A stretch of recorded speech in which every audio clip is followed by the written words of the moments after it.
بسم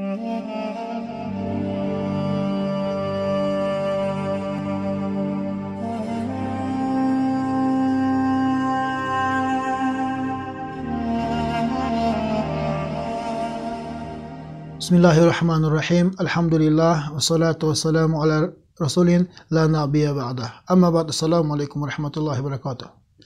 این میرساندگی شما موضوع ما البته از منفعت دار میشدگی موضوع گفته امید میکنیم.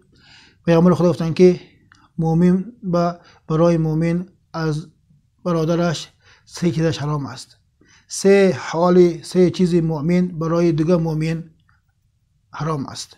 اگر ما شمایان ما را دیگر دوستمان را مؤمن مسلمان شماریم و خود را هم مسلمان شماریم، دانیم که همین حالها برای ما حرام است.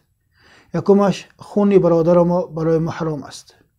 ریزاندن خون برادر برای مؤمن حلال نیست. به هوای چیز سبب شدن هم مثل هوای. و دویمش مال برادر برای ما حلال نیست. آن مالی که صاحبش دیگر انسان است، برای ما استفاده و حلال نمی شود به اذن صاحبش.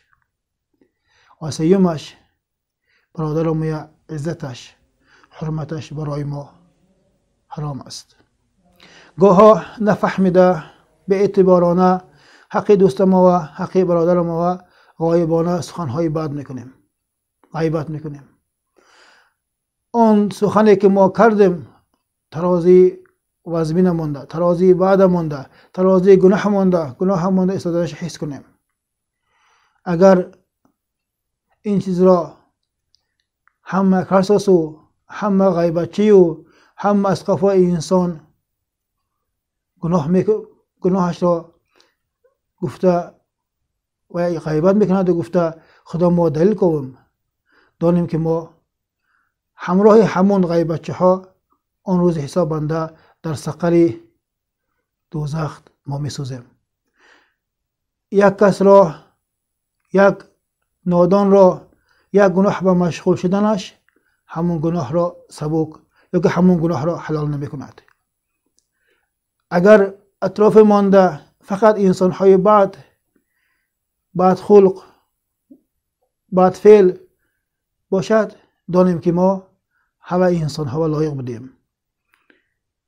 ما چخیل شویم، دوست ما مثل هوای می شود.